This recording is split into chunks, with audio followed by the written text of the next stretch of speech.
పరమేశ్వరుడికైతే 8. నువ్వు అన్ని నామాలు చెప్పలేకపోతే, సమయం లేకపోతే 8 నామాలే చెప్పాలి శివుడివి. భవాయ దేవాయ నమః, శర్వాయ దేవాయ నమః, ఈశానాయ దేవాయ నమః, పశుపతే దేవాయ నమః, రుద్రాయ దేవాయ నమః, ఉగ్రాయ దేవాయ నమః, భీమాయ దేవాయ నమః, మహతే దేవాయ నమః. ఇప్పుడు అమ్మవారి పూజ కూడా చేద్దాం అనుకుంటున్నానండి, కొద్దిగా ఇంకో 5 నిమిషాలు ఉంది. మరి ఎలాగండి అంటే ఇవే తిప్పేయాలి. భవస్య దేవస్య పత్నై నమః, సర్వస్య దేవస్య పత్నై నమః, ఈశానస్య దేవస్య పత్నై నమః తిప్పేయాలి. ఇంకొక 3 నిమిషాలు ఉందంటే ఆయన పిల్లల్ని కూడా చేద్దాం అనుకుంటున్నానంటే భవస్య దేవస్య పుత్రై నమః అంతే, దీంతోనే మళ్ళీ తిప్పాలి. ఆ 8 మీదే శివుడికి. అందుకే భూరంభం చనలో నిలోంబర మహార్నాదో హిమాంసు పుమాన్ నిత్యాభాతి చరాచరాత్మకమిదం యస్యైవ మూర్త్యష్టకం అంటారు శంకరాచార్యులు వారు దక్షిణామూర్తి స్తోత్రంలో. ఒక్కొక్క స్వరూపాన్ని ఒక్కొక్క సంఖ్యానియతితో కూడిన నామముల చేత పట్టుకుంటారు. ఒక్కొక్కడు ఎంత మౌఢ్యం ఉంటుందంటే చెప్పిన మాట వినడు. ఒక గురువుగారు ఉపన్యాసం చెప్తున్నట్టు శిష్యుల్ని కూర్చోబెట్టుకుని, రే భగవంతుని ఆజ్ఞ అని ఒకటి ఉంటుంది, ఆ భగవంతుని ఆజ్ఞ ఎవరు తప్పించలేరు, ఇక్కడ రాసేస్తాడు రా ఈశ్వరుడు అన్నాడు. ఎందుకో వాడికి కోపం వచ్చింది ఆ శిష్యుడికి. ఏమిటి రాసేస్తాడండి, ఏమిటి తప్పదు, ఏమిటి రాశాడు చెప్పండి అన్నాడు. అంటే గురువుగారికి ఆశ్చర్యం వేసి, రేపు మధ్యాహ్నం 12 గంటలకి నువ్వు పాయసం తినాలని రాసిందిరా నీ నుదుటినా అన్నాడు. చస్తే తిన్నాం, మీరు చెప్పారు కదా ఎలా తింటానో చూద్దురు కానీ, ఇది భగవంతుడికి రాయడం ఏమిటి, నేను పాయసం తినడం ఏమిటి, ఒక్క నాటికి తిన్నాం. ఊళ్ళో ఉంటే ఎవరైనా పొరపాటున పెడతారో నేనే తింటానో, అడవికి పోతానన్నాడు. పోయి అడవికి వెళ్ళి కూర్చున్నాడు. 11 అయింది, ఇంకొక గంట దాటిపోయింది. ఆ గురువుగారు ఓడిపోయారు. ఎందుకు ఆ పిచ్చి అంటే గురువుల మీద క్రోధం. వెళ్ళి చెట్టు కింద కూర్చున్నాడు. అదే సమయానికి అటుగా బాటసారులు వెడుతూ అటు వస్తున్నారు. అమ్మో వీళ్ళు ఇటు వస్తున్నారు, గభాలను నన్ను పిలిచి పాయసం అనుమానం తినమంటారేమో అని చెట్టు ఎక్కేశాడు. ఆ బాటసారులు వీడి కర్మ కొద్దీ ఆ చెట్టు కిందకే వచ్చారు. కాళ్ళు చేతులు మొహాలు అన్నీ కడుక్కున్నారు, కబుర్లు చెప్పుకున్నారు, మూటలు ఇప్పారు. ఇప్పితే వాళ్ళకేమి కోరిక పుట్టిందో అందరూ పాయసమే తెచ్చుకున్నారు. తెచ్చుకుని పాయసం విప్పి అందరం కలిసి పాయసం తాగుదామని తాగపోతున్నారు. గుర్రపు డెక్కల చప్పుడు వినపడింది. ఖచ్చితంగా 12 అవుతోంది టైము. అమ్మ బాబోయ్ దారి దొంగలు వస్తున్నారని పారిపోయారు. పారిపోయేటప్పటికి ఆ దారి దొంగలు గుర్రాల మీద వచ్చి మంచి ఆకలేస్తోందిరా, ఇదంతా పాయసం ఉంది తిందామని కిందకి దిగారు. ఒరే ఇందులో ఒక్క చుక్క కూడా ఎవరు తాగినట్టు లేదు, ఒకవేళ ఇందులో ఎవడైనా విషం కలపలేదు కదా అని పైకి చూశారు. ఈయనున్నాడు. నువ్వు ఇలా కిందకి దిగరా అన్నారు. దింపారు. ఎరా నువ్వు ఇందులో విషం కలిపావా అన్నారు. మహాప్రభో నాకు అసలు ఏమీ తెలియదు, వాళ్ళు ఎవరో పెట్టారన్నారు. నువ్వైతే ముందు తాగన్నారు. అయ్యో పాయసం తప్ప ఏదైనా తాగుతానన్నాడు. అమ్మ అయితే వీడికే తెలిసి ఇందులో రహస్యం, నువ్వు తాగుతావా పొడి చేయవా అన్నాడు. ఏం చేస్తాడు, ఖచ్చితంగా 12 పాయసం తాగాడు. వాడికి ఏం అవ్వలేదు, అవ్వాల్సింది అయిపోయింది, చాలదు. అందుకని ఒక్కొక్కడి మూర్ఖత్వం అంతే. ఆ కామక్రోధాలు లోపల విజృంభించిపోయి అనుకోండి, విజృంభించిపోతే ఎంతటి తెంపరి పనినే చేసేస్తాడు. మలమూత్రాలు జంతువుల్ని అన్నిటినీ తొక్కి తిరిగి వచ్చినటువంటి ఎడంకాలి చెప్పు తీసి ఆ పానమట్టం మీద మాంసం ముక్క పెట్టి ఆ చేత్తో చెప్పుతోటి శివలింగం మీదున్న పువ్వులు తీసేశాడు. శివుడు అన్నాడు, రంగస్య కూర్చా యతే ఎంత గొప్ప పూజ చేశావురా, ఎంత గొప్పగా తీశావురా నిర్మాల్యం అన్నాడు. గండూషాంబునిహేచనం పురరిపోర్దివ్యాభిషేకాయతే. ఆ గండస్థలం అంటే పుక్కిటి పట్టిన నీళ్లు ఊమిశాడు శివలింగం మీద. అబ్బో ఎంత గొప్ప అభిషేకం రా అనుకున్నాడు శివుడు. కించిద్భక్షితమాంసశేష కబలం నవ్యోపహారాయతే. తను ఎంగిలి కురికి తెచ్చి ఉమ్ముతో ఉన్న మాంసం ముక్క అక్కడ పెట్టి శివా తినన్నాడు. ఆయన తినలేడు. ఎందుకు తినవు, ఆకలేస్తుంటే, ఏమిటి నేను చేసిన తప్పు తల కొట్టుకున్నాడు, తినేశాడు శివుడు. నవ్యోపహారాయతే భక్తి కిం నకరోత్యహో వనచరో భక్త్యావతంసాయకే. నరశంకర్లు భక్తి ఎంత గొప్పదయా శివ.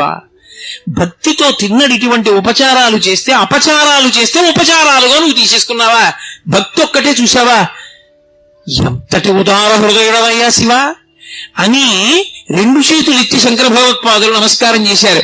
అంటే దాని ఉద్దేశం తిన్నడు అలా చేస్తే పుచ్చుకున్నాడని మనం కూడా అలా చేయొచ్చా, చేయకూడదు. తిన్నడికి తెలియదు కాబట్టి అలా చేశాడు.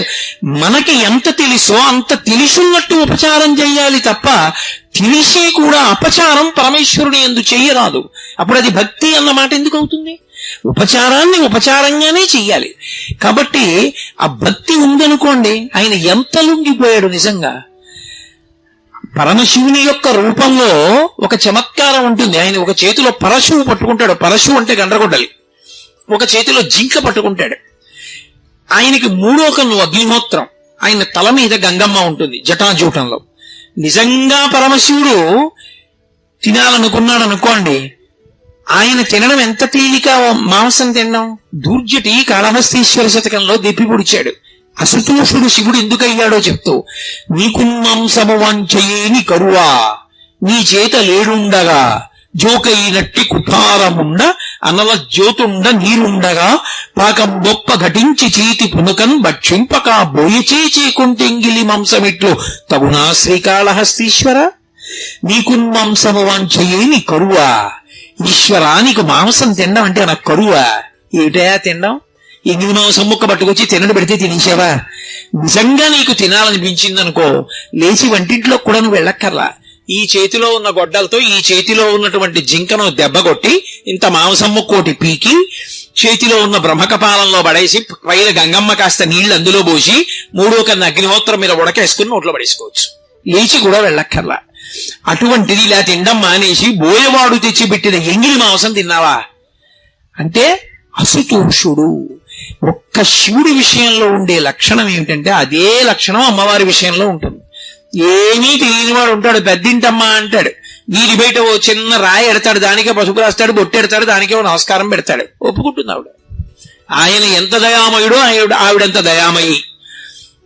ఆయన అసుతోషుడు. ఎవడికి ఎంత తోస్తే ఎంత ఉపచారం చేస్తే దానికే పొంగిపోతాడు తప్ప నాకు ఇది తేమాలి, నాకు ఇది చెయ్యాలి అలా ఏం ఉండదు శివుడి విషయంలో. అందుకే నమశివాభ్యాం సరసోత్సవాభ్యాం.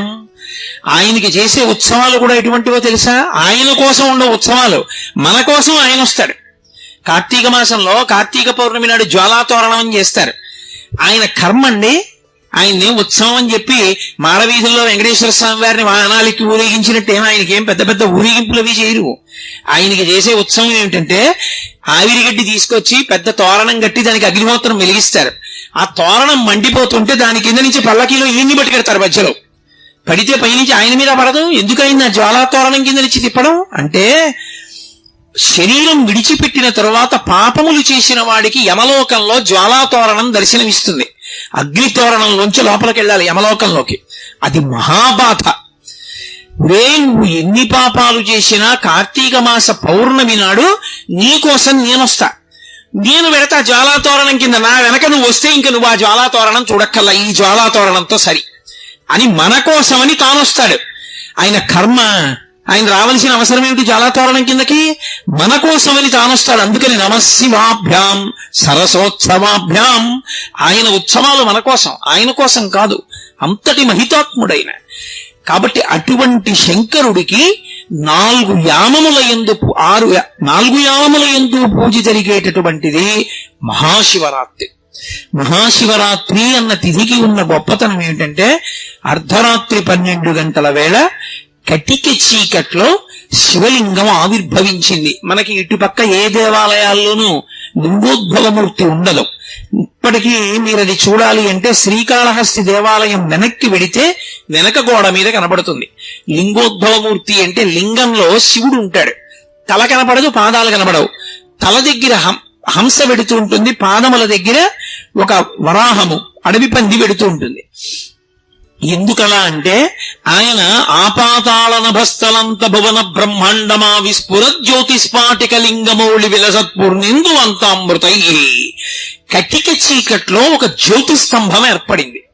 చీకట్లో అంత పెద్ద జ్యోతిస్తంభం లేచిందనుకోండి, ఎంత వెలుతురు వస్తుంది?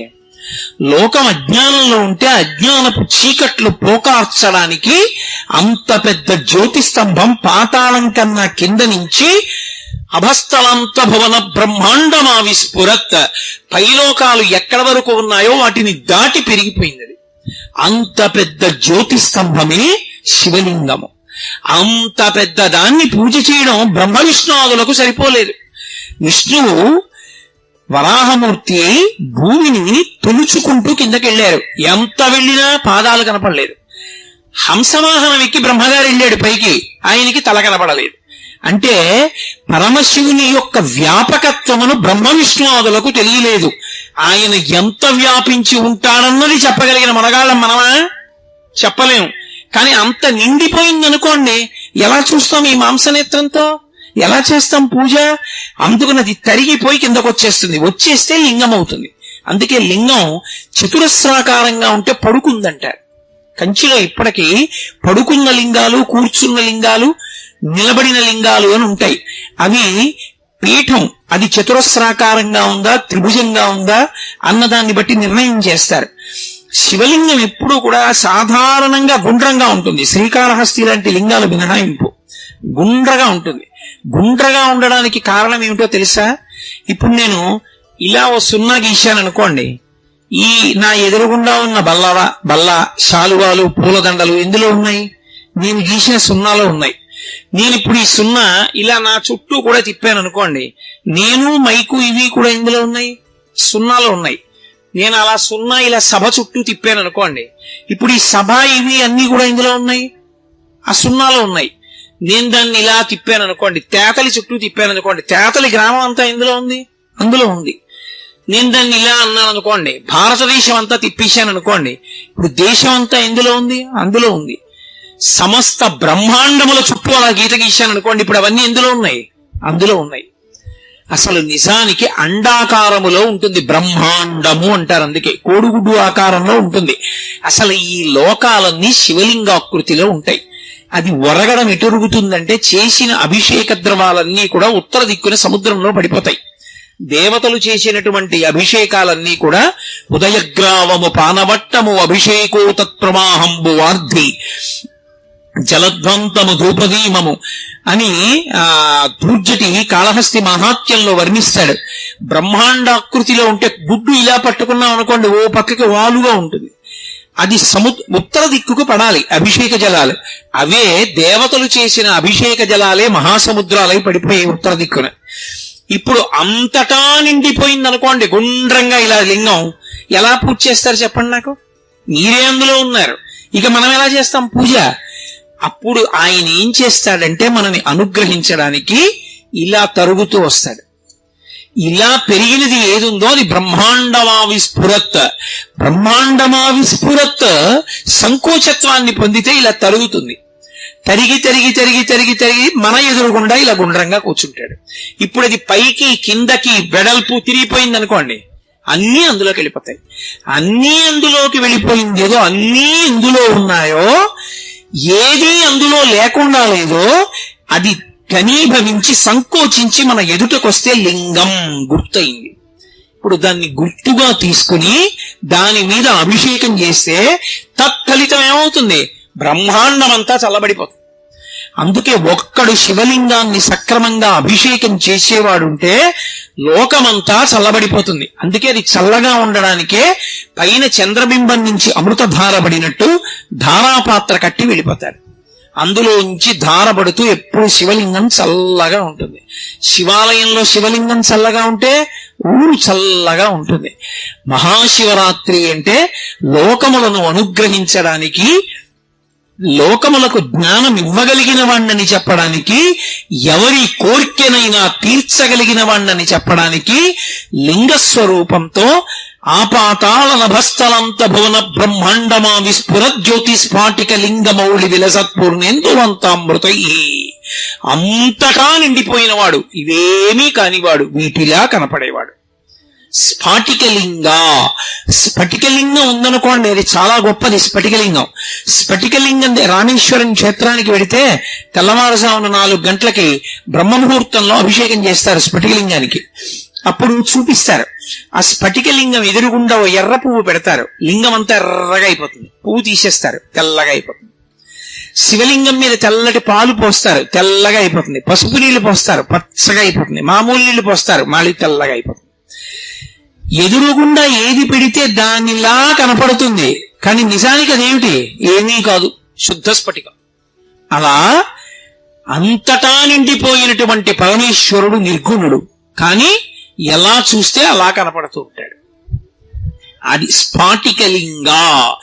అలా పెరిగిపోయినటువంటి శివలింగాన్ని ఆ కాలమునందు మహాశివరాత్రి సమయంలో ఎవడు ధ్యానిస్తాడో, ఎవడు దర్శిస్తాడో, ఎవడు శివనామం చెప్తాడో, ఎవడు భక్తితో పూజ చేస్తాడో, ఎవడు ఆ రోజున ఉపవసిస్తాడో, ఎవడు జాగరణ చేస్తాడో.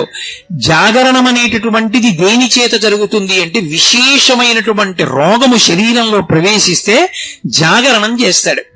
నిద్ర పట్టదు. మహాభారతంలో విదురుడు అడుగుతాడు ధృతరాష్ట్రుణ్ణి, మృత్యువు సమీపించినప్పుడు నిద్ర పట్టదు, ఏదో సంధితో మాట్లాడుతూ ఉంటాడు. అలా కాకుండా ప్రయత్నపూర్వకంగా నిద్ర మాని ఒక రాత్రి ఎవడు శివనామస్మరణ చేశాడో వాడు యమదర్శనాన్ని పొందకుండా ఈ జాగరణ చేత, రోగము చేత జాగరణ చెయ్యవలసిన అవసరం లేకుండా శివుని యందు కలిసిపోతాడు. అంత అద్భుతమై శివమయమైనటువంటి కాలము కనుక నెలకి ఒకసారి చతుర్దశి రాత్రి పరివ్యాప్తమైతే శివరాత్రి, మహాశివరాత్రి అయి జ్యోతిస్కంభం ఏర్పడితే పరమాద్భుతమైన కాలము. అందుకే జన్మానికి ఒక శివరాత్రి అంటారు. ఏదో ఒక పదార్థం, పాలో పెరుగో తేనె నెయ్యో పంచదారో విభూతో చందనోదకమో ఏదో ఒకటి పట్టుకుని దేవాలయంలోకి వెళ్ళాలి, శివదర్శనం చెయ్యాలి. శివనామ స్మరణ చేస్తూ శివస్తోత్రములను చదువుకుంటూ భగవంతునికి సంబంధించినటువంటి స్మరణతో కాలము గడపకపోతే మనుష్య జన్మ నిరర్ధకమైపోతుంది. శివమయమైన కాలము శివుని యొక్క కాలము కనుక ఆ కాలమునకు మహాశివరాత్రి అని పేరు. అంత అద్భుతమైనటువంటి శివరాత్రి వస్తోంది. ఎప్పుడైనా శివలింగం ఉన్న చోట పాము తిరిగితే పార్వతీదేవి తిరిగింది అని గుర్తు. కొన్ని చోట్ల పాము పడగబడుతుంది.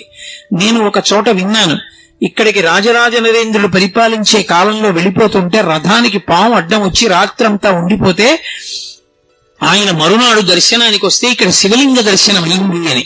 అలాగే ఇక్కడ ఒక వేశ్య ప్రతి మహాశివరాత్రి నాడు నృత్యం చేసేదని, ఆమె ఒక సంవత్సరం నృత్యం చేయడానికి రాకపోతే ఆమె ఇంటి చుట్టూ బుసలు కొడుతూ పాము తిరిగిందని, ఆమె వచ్చి ఇక్కడ నృత్యం చేసిందని ఈ క్షేత్ర వైభవం గురించి నేను విన్నాను.